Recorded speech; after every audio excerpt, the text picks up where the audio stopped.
Joining me today is Christy Oliva, host of the Leaving the Classroom podcast.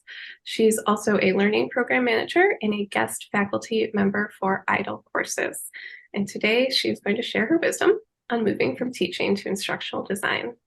So without further ado, I will let Christy take over. Hello, everybody. I see some people introducing themselves already. Please tell me where you're from. Tell me what you teach, how long you've been teaching. Give me all the information as I get my screen up here.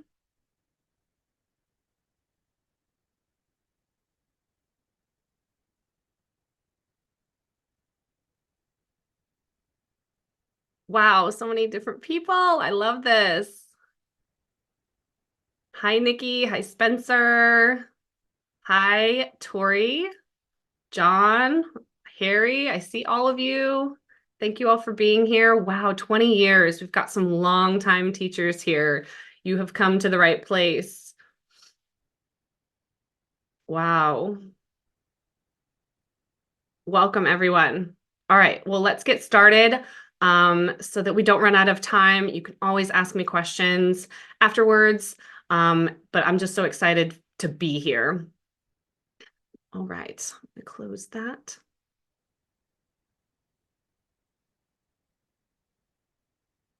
So I am Christy Oliva. As Stephanie said, I am the host of the Leaving the Classroom podcast. I am a program manager and former instructional designer, but we'll talk about this more if you have questions about it. I discovered through instructional design that program management was really my niche, and so that's what I do now. And I live in Brentwood, Tennessee with my two daughters who are 5 and 7. You can see them there in that photo.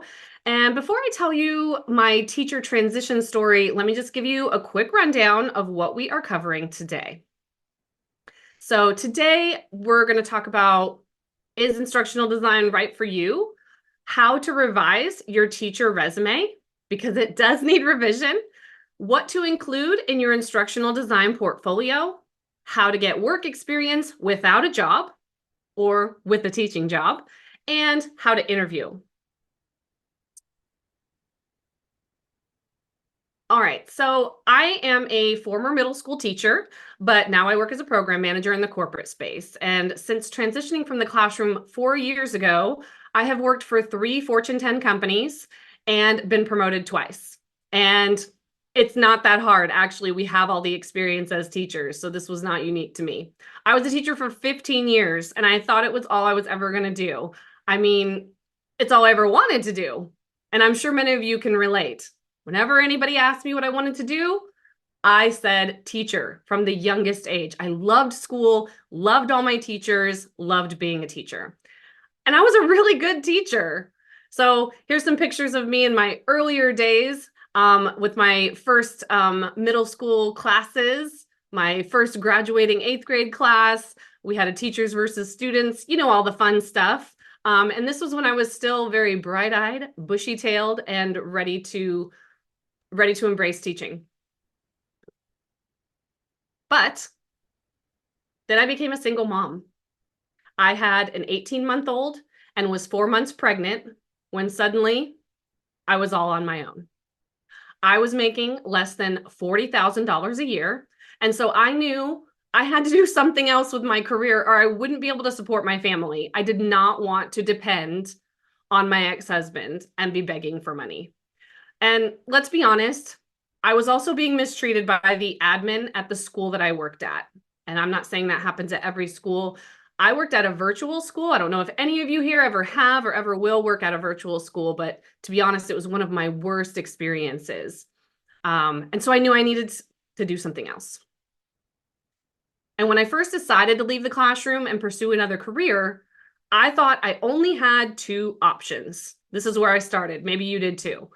I thought I could either get a higher degree in order to become a principal or get a higher degree to become a professor. Either way, I thought the only way for me to switch careers was to get another degree. But here's the truth. You don't need another degree. But I enrolled in a master's program. My goal was to get my master's and then eventually my PhD so I could become a professor. That was my plan. But to be honest, I still was not excited about this at all. And I wasn't really that excited about changing careers. It was scary. It was intimidating. So I started just researching more and more and looked at the salary expectations. I just was doing my research, and I honestly wasn't impressed on what professors were making. After going to school for multiple more years, I wasn't going to make much more money, and I was still going to be in what I consider an abusive education system that does not value teachers at any level. But not long after, I discovered Idle Courses Academy, which is the first and only trade school for instructional design and online learning. And that's a big deal. Through the academy, I built a portfolio. I learned the tools of the trade of instructional design, and I learned how to translate my teacher skills to corporate language, which is really important. You have the skills. We're going to talk more about that today. I continued with my master's and Idle Academy at the same time. And let me just tell you, I learned way more in Idle Academy than I did in my master's program. In fact, I've never used anything I learned in my master's program, but I use what I learned in Idle Academy every day. And I'm not just saying that, it's the truth. I even built a portfolio in my master's program. Garbage.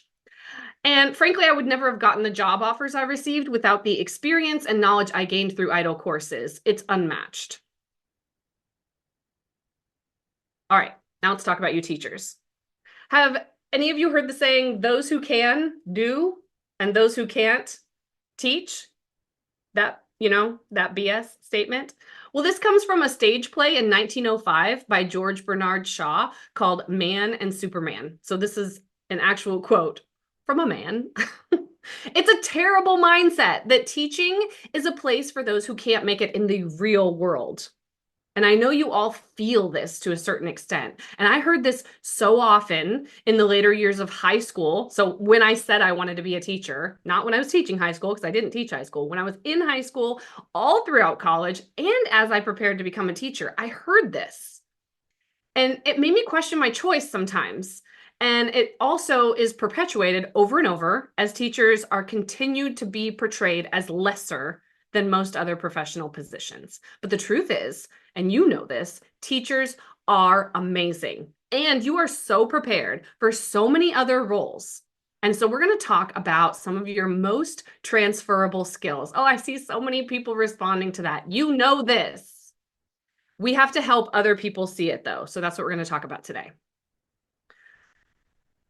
So here are some of the top teacher transferable skills, and this is just a snippet of what teachers have to offer. So the first one is public speaking and presentation skills. Getting up in front of a classroom can be really terrifying to someone who's never done it. In fact, isn't that one of the most feared things in the world is public speaking? Yet you've done it 180 days out of every year for however many years you've been teaching. To a very skeptical crowd of hard to please individuals, kids, right? I still use this as an instructional designer because I had to present my ideas to leadership all the time. So it's worth something. Time management. Teachers, you are managing time every single day, aren't you? You have 20 plus students at all different ability levels with different learning needs, and you teach either multiple classes per day or multiple subjects per day, or both. Some of you are doing it all, and you know all about time management. Well, as an instructional designer, this skill will always come in handy. You will be juggling multiple projects and sets of stakeholders and subject matter experts who are involved in each project. And so you have to keep those straight. It's very similar. I relate it to how I was keeping straight all my classes. It's the same thing. Next one, thriving in chaos and ambiguity. Do I even need to talk to you about this? I mean, you know what this is, teachers. I didn't think so. This would serve you well as an instructional designer, though, because things can change up at the last minute. You might be in the middle of a project and they say, actually, we need this, or we need you to add this on really quick. And so you already know how to do this, and that's how you're going to thrive. Creative problem solving. I mean, how many times have the technology gone out in your classroom, or the lesson plan just didn't work out the way that you thought, or it didn't take as long as you thought? And so you have to think quick and quickly problem solve. Or you have that behavior incident that happens and you just have to work around it. So teachers, you are so amazing at dealing with challenging students, parents, administrators, and this is creative problem solving, and it's so applicable to corporate. Efficiency with time and resources. This is very similar to time management, but it carries over seamlessly into instructional design because sometimes you don't have all the resources you need. Oh, teachers, you know what I mean with this, don't you? You don't have all the resources you need. Well, depending on the company you work for, you might have to be really creative and with the resources that you have as far as which tools you're allowed to use, which ones the company is providing for you, and what you need to supplement with. And then program management. This is what I moved into because I found that I was really good at finding efficiencies. I was really good at organizing. I was really good at building templates, and I loved the behind the scenes. So if that's you, maybe project or program management is more your style. Or as an ID, you are a program manager, you are a project manager, and teachers, you are so natural at this. Again, we talked about how you have multiple subjects or multiple classes or multiple things that you are juggling. That's exactly what a project or program manager does. They manage timelines, they manage people, all different sets of people, and conflicting interests all the time. So look at all these transferable skills. Now, the trick is it's time to revise your resume to translate your teacher's skills to corporate-friendly language. And this can be really tricky. I struggled with this so much when I was moving from teaching to instructional design.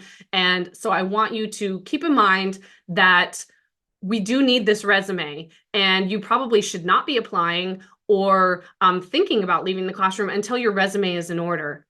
You're not going to get noticed without a good resume.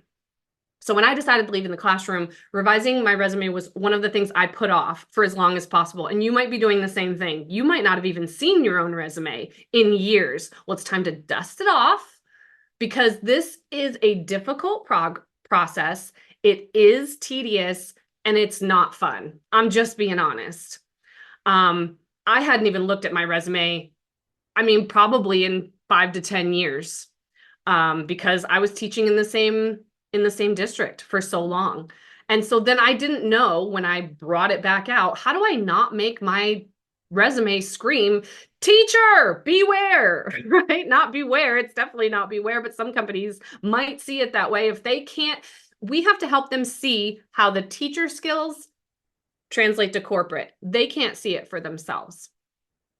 So finally, when I was working on my resume, it took me multiple revisions. So don't think that you're just going to get it one and done in one shot. This is going to take some iteration. But this is pivotal. Your resume could be the hiring manager's first impression of you and your skills. In fact, it most likely is going to be your first impression.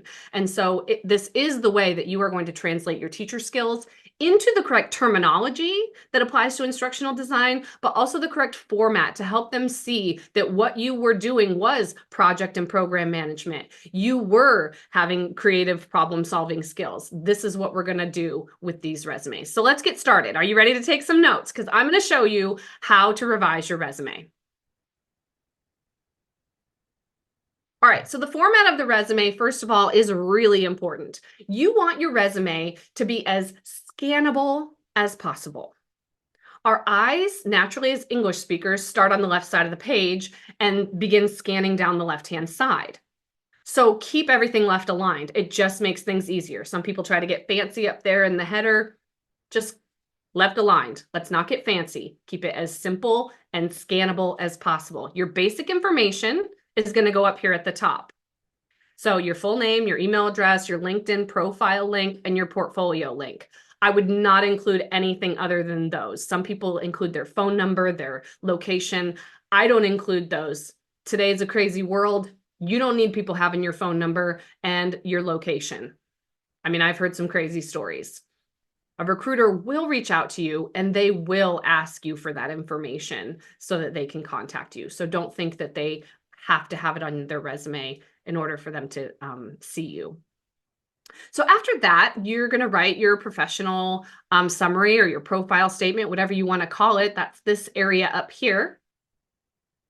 And this should be 3 to 4 high quality sentences or a couple of bullets. I've seen people do it either way. Either way is fine, but these need to be high quality. It's the first thing on your resume. So when you have very generic things like creative, lifelong learner, nobody cares. Nobody cares. And guess what? Everybody's writing that. So you are not standing out from the crowd. And normally people are putting a lot of keywords in there, and that's not what this professional statement is for. This is not a keyword purge. So this statement should talk about why this type of work is important to you. Do you love technology and anything new? Focus your professional statement about that. Are you passionate about accessibility or inclusivity or DEI? Make it all about that. It's not going to hurt you when you focus on one niche up at the top. Mine, I always focus on how I'm really good at efficiencies, how I'm great at building processes, because that's what I'm good at. Can I do other things too? Yes, but I'm talking about my unique skills up there at the top. It should set you apart from everybody else. Please don't be generic. All right, then you just go into the each job in reverse chronological order. And here's the key here. Make a list of 3 to 5. And please don't make it more than 5 bullet points. And 5 is really pushing it. I usually tell people to just have about 3. And we'll talk in a second about how you're going to know if it's the right bullet point. And so these are going to obviously talk about your accomplishments and contributions. Now, this part for teachers is one of the most difficult parts. You already have bullet points on there, but I usually see super generic stuff on a teacher's resume. So this is where my formula comes in. I've built a formula that has helped multiple teachers land the job. People tell me all the time that as soon as they implemented my formula, they immediately got traction in the job search space. So for a good resume that gets attention, you need 3 out of 4 of the following elements that I'm going to share with you in each of your bullet points. Now, if you can have 4, obviously that's best case scenario. But you're going to see in a minute why 3 is what I require, because the 4th one is pretty tricky, especially as a teacher. But now that you know what I'm looking for, you can start to include this. And if you don't have 3 out of 4, you need to get rid of that bullet. Some of these might be painful. You might be like, but I'm so proud of the fact that I was Teacher of the Year. I'm sorry, it doesn't apply to this new role. Okay, it really just doesn't. They don't use the same criteria as Teacher of the Year or instructional designers. So take it off, okay? And just save that little thing to warm your own heart. All right, so here we go. First one, what did you do, make, design, and how many? So for example, you may say something like designed and developed 5 lesson outlines or designed and developed 3 45-minute lessons. That's just one part of the bullet point. Some of you, that's your whole bullet point. It's something similar to that. But this is just stage 1. Okay, so what did you do? Action. Next is how long did it take you to do that? So it might be designed and developed 3 45-minute lessons weekly.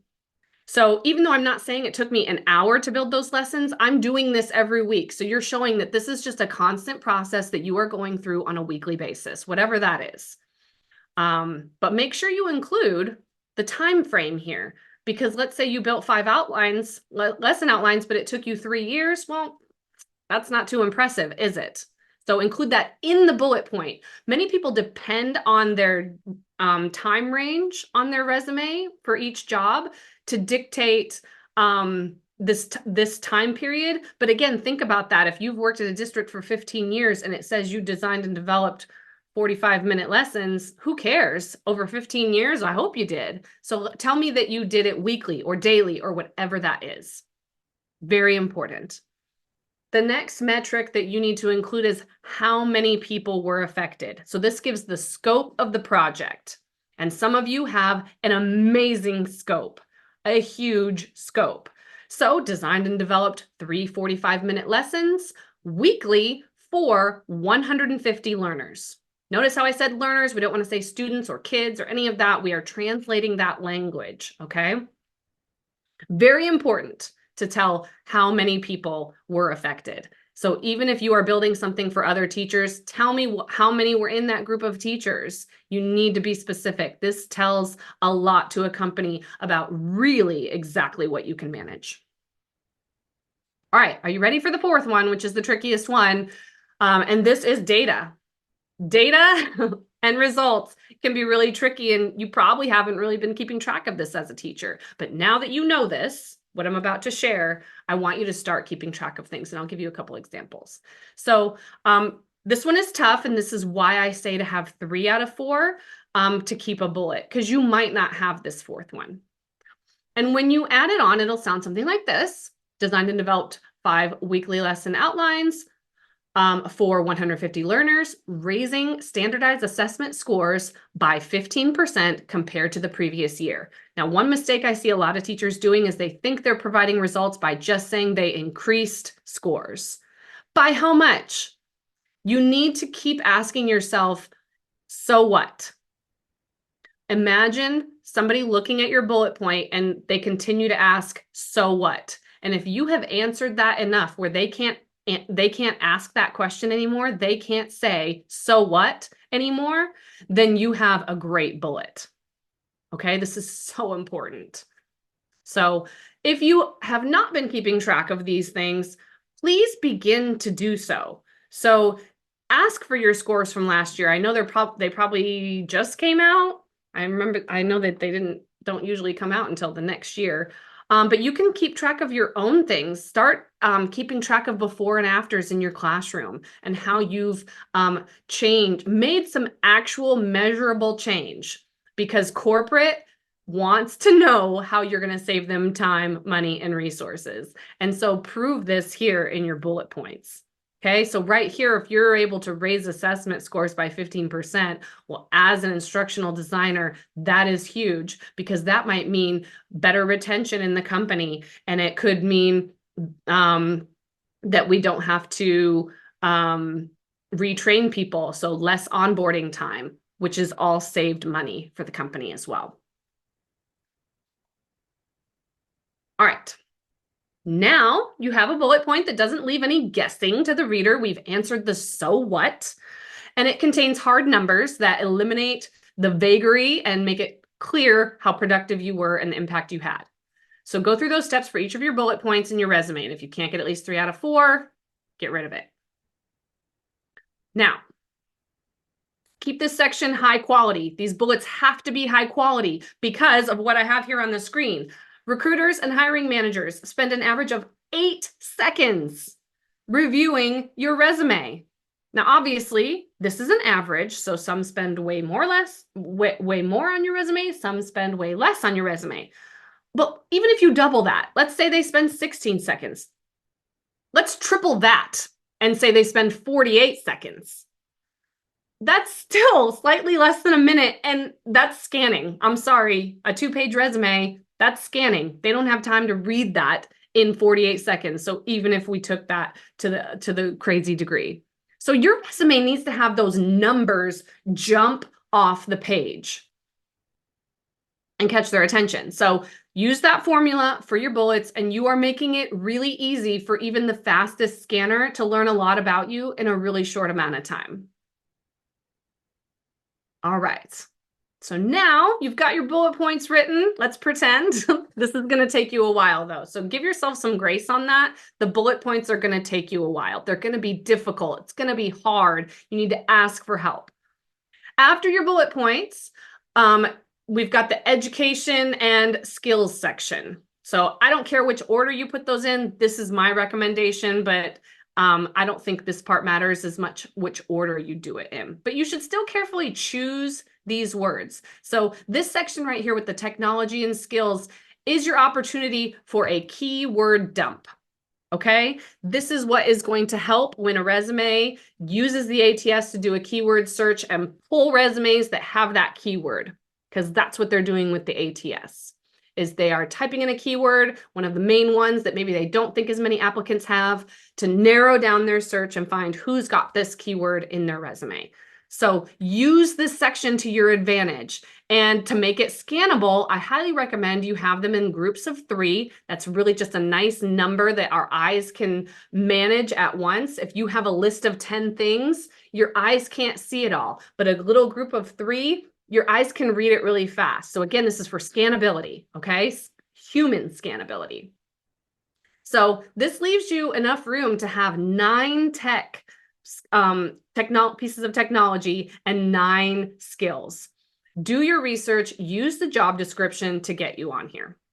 So carefully choose these words, okay? Don't put stuff like Microsoft Suite. Nobody cares that you know how to check your email and that you know how to use Word. But if you're an Excel guru, put that on there and say that you know how to do, really intense formulas in Excel. Let me see here.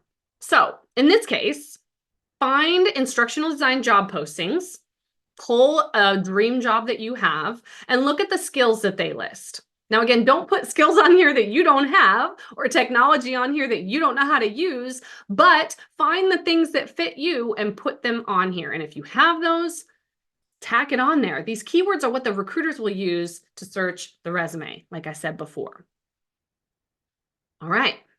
So that's it for the resume. We're going to move on to the next section, which is your portfolio. So if you are thinking about a job in instructional design, which you are because you're here, most likely you are going to need a portfolio. Why? Because they need to see that you can use the technology and be able to actually build learning experiences. Now, most teachers don't necessarily keep a portfolio of their work, and what would that even be? Lesson plans? Curriculum maps? Actually, yeah. If you have any of those that you could translate into teacher or into corporate, or if you have one of those that is in good shape, it can definitely go on your portfolio. But there's lots of tech tools that you need to know how to use as well, and that's what the portfolio is for. You may even be able to put those on here or tweak them a little bit so that you can make it look like it applies to a company instead of a set of students. But that isn't all you need. A really big part of an instructional design portfolio is demonstrating, like I said, the technology and the tools in the ID world. It shows your depth of knowledge of adult learning theory and how you apply that knowledge to building effective learning experiences. Whoops. So let's talk about what it should look like and what you should have in it. Your portfolio does not have to be housed on a website. You can email piecemeal things to a recruiter or a hiring manager. That's possible. But I like the look of a nice professional website portfolio. And then you're not having to keep piecemealing pieces to send to people. You can just put it on there and send them a link. And this can go on your, not only on your LinkedIn portfolio or profile in your featured section, but it can also link right there on your resume. And so having it on a website can also help you tell a story about what you've built. And so you can group them together by entire projects that are related to one another. So let's say you built a quiz and you also built a unit and you also built a worksheet. Those all go together. They're 3 completely different things, but they go together. And so you can give them that picture of how you're able to build this entire learning experience for a group of learners. And building the website itself is a skill demonstrating that you are tech savvy. So if you do choose to house your portfolio on a website, the simpler the better. In Idle Courses Academy, we recommend starting with a Google site because they're just easy, intuitive, and quick. Like you can get it up and running in probably an hour. And so with that simplicity means that there are limitations. So there are some limitations, but it's never stopped anybody in Idle Courses from getting a great job. And you can always upgrade later if you decide that you, want something fancier than Google. All right, so once you decided where to house your portfolio, now you need to put stuff in it. What do you include in your portfolio? Well, thank you for asking. In Idle Courses Academy, we build what's called an MVP, a minimum viable portfolio. And in that portfolio, we recommend having one Articulate Rise course, which is one of the main tools, which is Articulate Rise. Came out not that long ago from my experience, but it really has blown up in the last couple of years because of its quick development. 1 to 2 e-learning samples from Articulate Storyline or Adobe Captivate, which is a similar tool. Instructor-led training. You may already have one of these, which includes a slide deck for a presentation accompanied by a facilitator guide and a participant guide. So those all get lumped together in that ILT section. A job aid and a Beyond video and an instructional design document, which is a document that outlines and plans for an instructional design project. And so you may be able to tweak one of your plans that you like. This would be maybe like a unit plan comparing to the teacher space. So if you already have a really well written out unit plan with, a slide deck that you made for one of the lessons, I mean, you've already got the bones of this and you can start to build this out. To be honest, you could get some ID jobs just with those, because some ID jobs just want you building facilitator guides and presentations for trainers. But the instructional design document, it describes the business problem, so make sure you include that. We need to know what problem you're solving and how you intend to solve that problem. So remember that companies want to know that you're going to save them time, money, and resources. So make sure that whatever problem you're solving is really clear in each of your projects that you're displaying in your portfolio. Whew, that's a lot of stuff. I know that can feel overwhelming. And you're going to have to be intentional on how you build this and how you present this. But regardless of where you decide to house these things that you've built, you need to have that breadth so that you can show that you can do all steps of the process and that you can build whichever solution that they need. Now, I listed several tools that you need to be using to build the MVP. And why those tools? Well, the tools I mentioned are just the most common technologies used in ID. And they're the ones you're going to see on job descriptions. So again, once you've learned them, put them on the resume. Okay, don't put them on there before though, or else they are going to call you out. Or if you don't have a portfolio, they're not going to care if it's on your resume anyway. And all the images I shared here are from real portfolios of real students of Idle Courses Academy, and they are listed at idlecourses.com/portfolios. So you can browse. We've got quite a few on there that you can take a look and get some ideas of what they should look like and what kind of projects are going to land you a job. Now, one of the most frustrating things about searching for a new role in a new career is that most jobs require some experience, right? It says 3 to 5 years experience for this entry-level position. What are you supposed to do? How are you supposed to get experience if you can't get a job first? It's just a vicious cycle, right? I can't get experience without a job, but I can't get a job without the experience. What do I do? Well, I've got 3 ways for you to get work experience without having an ID job. And this is exactly what I did. So let me show you. Now, the first option is what I did, find a local small business. And this is my #1 recommendation. And so the way you could find these is post in local Facebook groups, ask friends and family if they or anyone they know has a small business that you can use as a case study. And this is what I did to help me build my portfolio when I was leaving the classroom. I asked my brother-in-law, who is a small business owner, if I could use his company to help me build my portfolio. So I approached him. I said, look, this is what I'm trying to do. Anything I build for you is going to be for free, but in turn, I'll be able to put it on my portfolio to help me get a job. He agreed.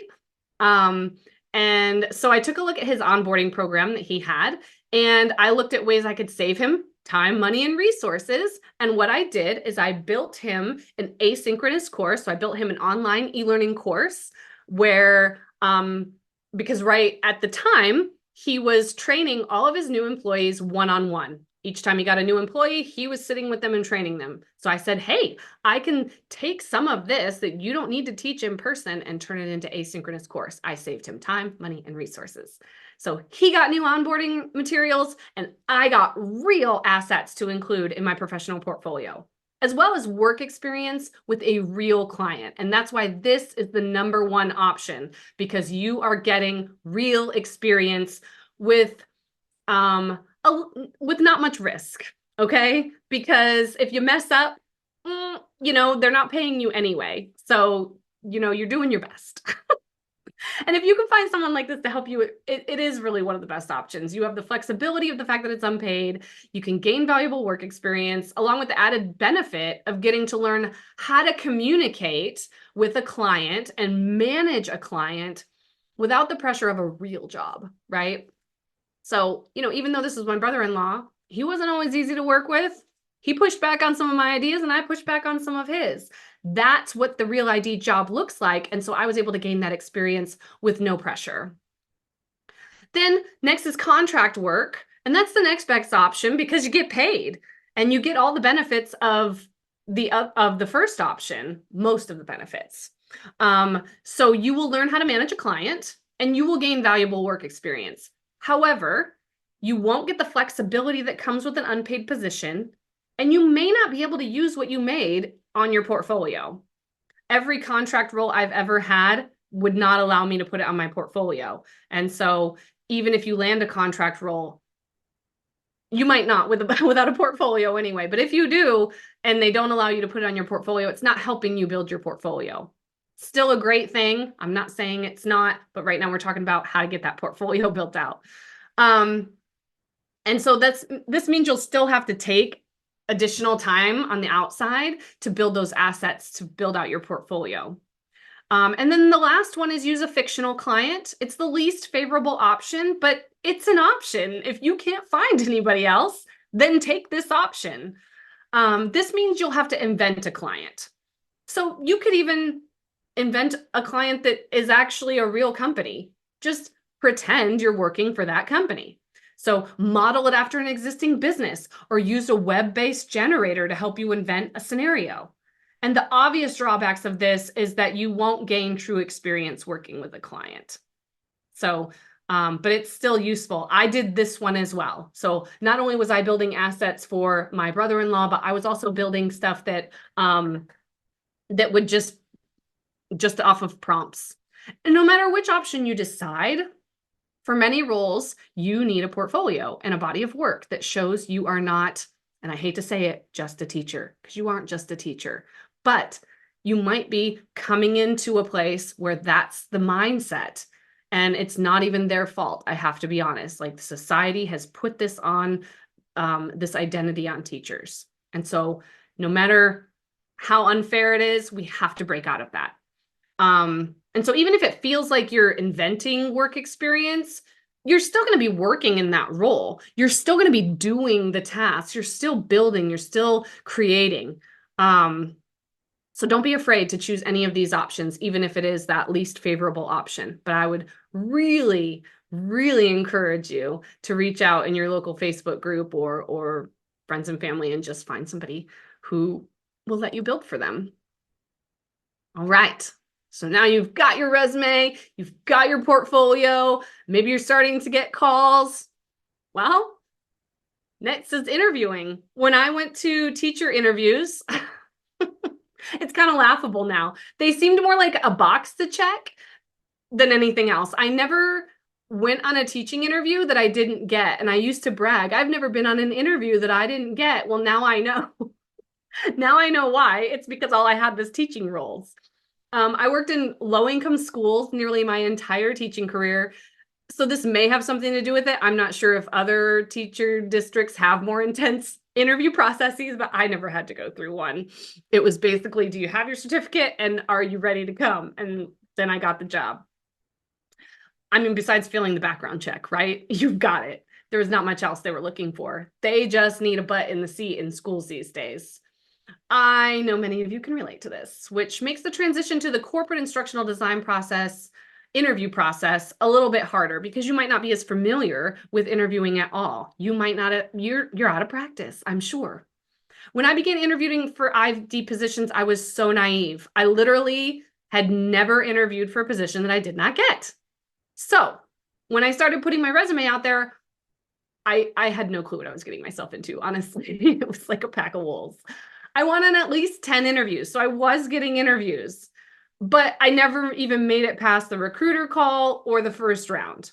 I had no clue what I was doing wrong. So let's talk about what you need to expect when entering into the instructional design interview process, because it can be quite intimidating, but I've got you. So each interview process in corporate can take weeks. Not all of mine did, but it can. Months. It can take months even. And it can usually consists of several rounds of interviews. Usually there are 3 or 4 rounds. The recruiter, the screener, the panel, and possibly an assignment. And those can be, usually it's recruiter, screener, and then it might be assignment and then panel, or it could just be straight to panel. Those can vary, but it's usually this process. Okay, so the recruiter is just a one-on-one with the recruiter. The recruiter typically doesn't know much about the role. Typically, sometimes they do, but typically they don't. And then the screener might be a hiring manager. They're kind of just that next filter after the recruiter. Now, as I mentioned before, many of the interviews I received, I didn't get the position. I was not used to that at all. And I was used to just being offered a job on the spot. So this was really new to me. What I discovered is that the questioning process left me feeling like I didn't know what I was doing, and I was struggling to not scream that I was a teacher. All I could talk about was my kids in my classroom. And so I wanted the interview panel to not just see a teacher sitting in front of them, but a real asset to their team, which I am, and you are too. I found that most of the questions they were asking me were requiring me to tell about a time. They all started with tell about a time where I exhibited a certain skill. And I was struggling with those questions. I found out that these are called behavioral interview questions, and they are difficult. The reason they're difficult is because they require you to access a different part of your brain. Instead of giving a hypothetical situation, it asks you to access a real story from your memory. So for example, a hypothetical question would say something like, tell me how you would handle a difficult coworker. It's a typical question. Of course, you're going to say all the right things, though. Of course, you're going to communicate in a kind of professional manner. Of course, you're going to become best friends with that coworker after it all, right? Because you're going to give the best scenario. Well, maybe not that, but you get the idea. You're going to answer that question where you come out smelling like roses, because that's what you want to do. But if you turn this into a behavioral question, tell me about a time when you had a situation with a difficult coworker and how you handled it, all of a sudden your brain switches and immediately goes to a time when you had to deal with that real Karen at work and there was a corrupt boss and the situation is far from perfect, right? And guess what? I bet you start to feel emotions. Your visceral reaction kicks in, and you didn't react perfectly in that situation. And so you're scrambling.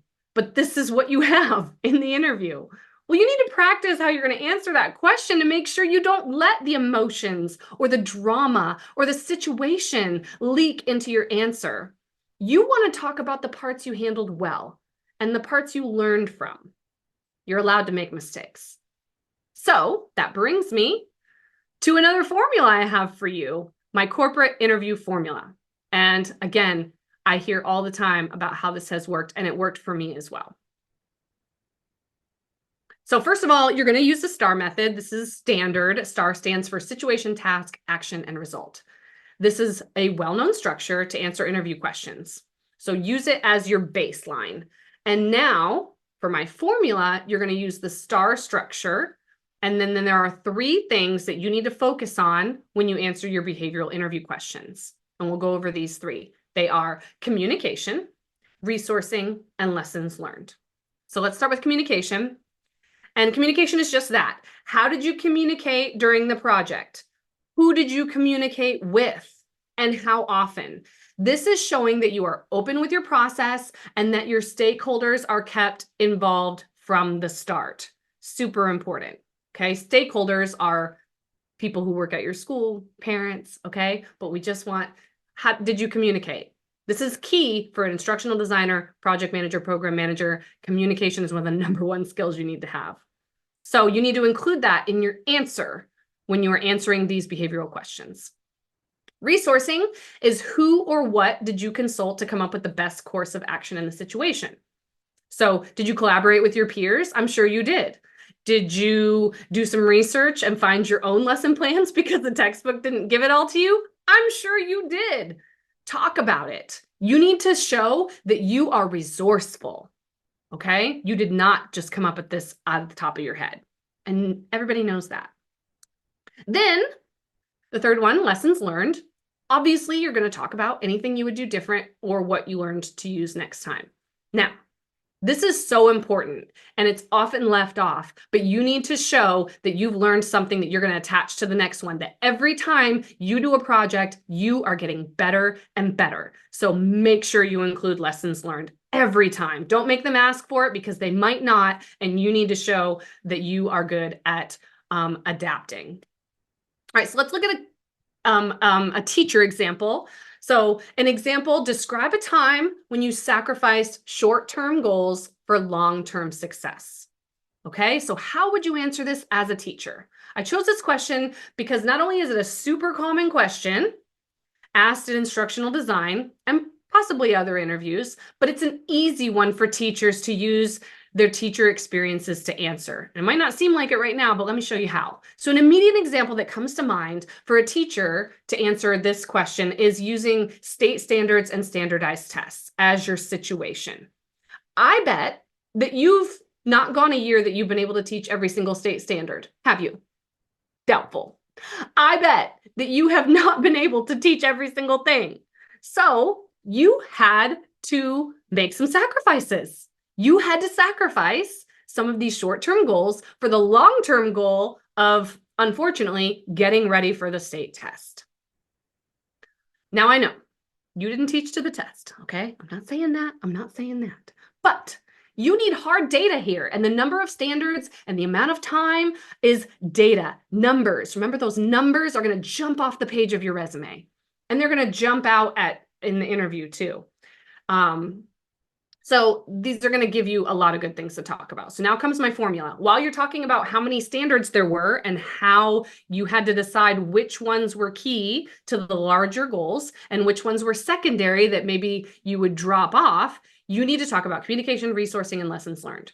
So communication might look like how you documented which standards you were covering and in which weeks. Most teachers are sending out weekly emails to parents. That's your communication. You're communicating to stakeholders what is being covered each week for the learners.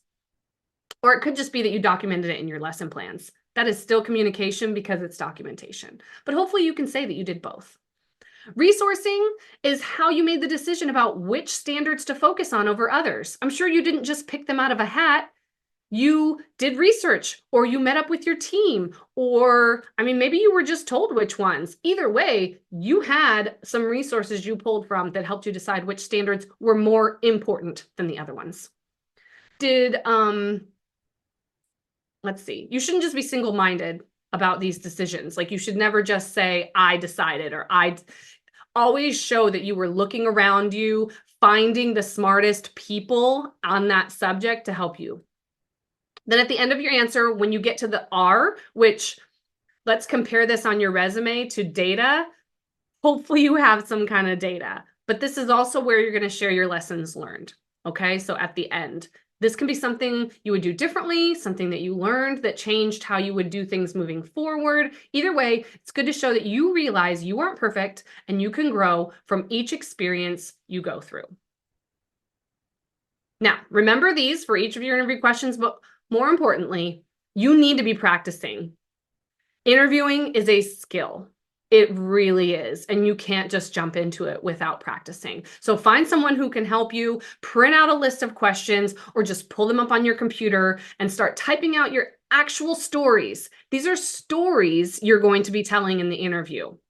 But practice with someone if possible so that you can get your jitters out with someone besides the one making the hiring decisions. Don't you want to mess up in front of, your mom or your dog?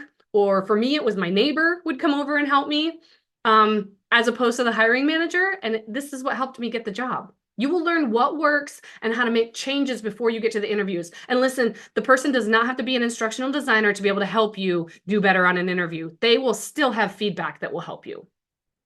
Okay? Whew! We covered a lot today. Now, what's next? I just loaded you up with a ton of stuff to think about and the actions you need to take to get started. But here's a couple steps to get started with. First, subscribe to my podcast. I shared before that I am the host of the Leaving the Classroom podcast. I give free tips every week on my podcast that will help motivate you and help you on your journey. You can find it on Apple Podcasts, Spotify, or on the podcast website. You can also view the video versions on my podcast there. Follow me on LinkedIn at Christy Oliva and on Instagram at Leaving the Classroom. Choose your route and get the materials you need. Do you want to become an instructional designer? Have you decided in this session? Well, you can sign up for Idle Courses Academy and use my code Classroom100 to get enrolled and get $100 off. Enrollment opens on January 12th. Yep, that's on Friday, 2 days away. So you can join the waitlist and I'll give you that link here in a minute. And if you're ready to get started on your resume, I have my free resume template to share with you, and I can give you that link as well, or you can copy it off of the slide. It's time to take control and make the career change that will change your life. It certainly changed mine. So let's take some questions if we have any. All right, Christy, that was amazing. We are getting great feedback in the chat. We do have a few questions, one of which you've already answered because one of the questions earlier was, is there a resume template? And yes, Christy is going to share that. And all of those links that she mentioned and that were in that last slide, we're going to put those in the email with the recording of this session as well. So it'll be really easy for you all to find them. So don't panic. Another question, which I think maybe you answered it a little bit, but if you want to dive in, when you're making your portfolio, what can you do if you have like great examples of things you've worked on, but all of the info and the data is proprietary? What would you recommend someone does then? So I would always talk to somebody at your company. So what I've seen other people do, I've never had to do this, but I could have, is you can take out all the proprietary information or block it out. Anything that has to do with the company, you can still show that you know how to use that technology without having company information on there. So just switch it out for something else. You can do that. But I would still ask your company for permission because you just never know. They might not even allow you to export that out of your computer at all. So all three companies that I've worked for, I can't even access what I've built to get to my personal stuff. So I would have had to rebuild it anyway, if that makes sense. And so I just always built my own things. I hope that answers that. You can switch things out if they Yeah, I know that question has kind of come up a lot in some of our webinars recently on AI. Like, how do you put content prompts into AI without revealing your confidential company information? And the answer is usually just like change out the company name for a fictional one, change your product to cookies or whatever. Like, and then, when you get the results back from AI, you can put your info back in if you need to. Exactly. Something like A that. little bit more time consuming, but if you already have the problem and you already have a solution and you have a great way to do that, then just, take out the proprietary information. Usually it can be easy, but sometimes it can be nearly impossible. So you just have to go case by case. Yeah. Definitely one of those. Depends on the situation, unfortunately. Another question we had was when you were talking about the interview process, you had assignment listed on there. Is that common for instructional design positions where you might need to actually like build something as part of the process? Maybe I'm not clear. Build that you have to build something as an instructional designer? Like in the interview process, you had assignment listed.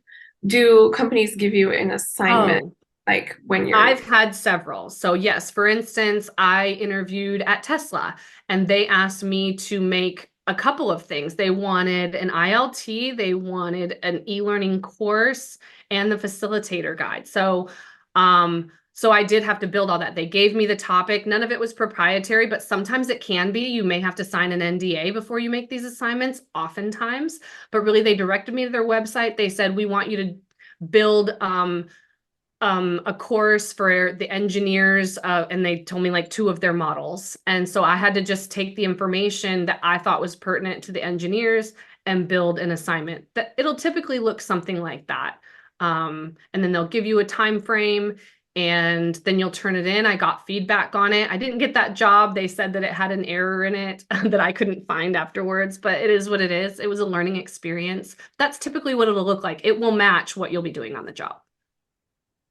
Yeah, and I know when we have interviewed people, sometimes for marketing at ELB, we'll say, sign up for one of our product free trials and then tell us your feedback on the free trial process and like what you would change if you were in marketing here with us. So things like that. Yep. Secrets. We're giving it all to you. One more question. I know we only have a few minutes left, but would you change any of these tips, or do you have tips specifically if someone thinks that maybe project or program management is a better fit for them than instructional design? Do you think this still applies, or would there be some specific advice you would give someone looking for that? The resume formula still applies. The interview formula still applies. So you might not be saying designed and developed. You might be saying managed 50 high yield projects, but the formula still works because you're still saying, what did you do? How many people were impacted? How long did it take you? And giving metrics. So the formula works regardless of role or even where you don't even have to be a teacher to use this formula. Perfect. And then how would you determine your most relevant experience? Say you have a 17-year-long teaching career. How do you boil that down to only a few bullet points on the resume? I get this question all the time, but I got to be honest, once you start using the formula, you're going to find that it eliminates a lot of your bullet points. You might not have enough information to get all four of those or 3 out of 4. And then I always rank everything. So let's say I have 10 bullet points that actually do follow my formula. So I'm going to put the one I like the best, that's the strongest at the top, and then I'll go down. And like I said, if I'm limiting myself to 5, which I encourage you to do, then I just let the rest fall off the bottom. And that's how I do with my whole resume. I end up just letting the unimportant stuff fall off the bottom. And I think that's a main mistake a lot of people make, is they think they have to include every single thing. I don't even have my teaching experience on my resume anymore. So I'm missing 15 years of experience. I have no bullets for it. And yet I have no problem landing jobs because I have what they want to see, that I've been doing what they want me to do for a couple of years now. So don't be afraid to cut stuff off your resume. It will not hurt you. In fact, it will probably help you. Perfect. And one person says it reminds me of writing a learning objective. It is right. Good comparison. So you already know how to do it, see? Could you share your portfolio link? We could put that in the follow-up. Yeah, you can find it. I think it's on my LinkedIn. However, it's just not been updated because I'm not an instructional designer anymore. But I encourage you to go to the idlecourses.com/portfolios, where you are going to see those are all successful transitioned, not all teachers, but they're all in the instructional design field at really great jobs. And then you can even look them up on LinkedIn and see, where are they now? Where did that portfolio take them? So that's what I would recommend, because my portfolio is pretty outdated at this point. All right. And we are right at time. So perfect timing, Christy. Thank you so much for joining us today and sharing all of this. This has been really helpful, I think, for everyone based on the comments that we're getting in the chat. This recording will be sent out to you via email, probably end of day today or early tomorrow, with all of those links and everything that you need. So thank you all for joining us today, and hopefully we'll see you all on another webinar soon. Have a great Thanks, rest. everyone. Bye. Bye.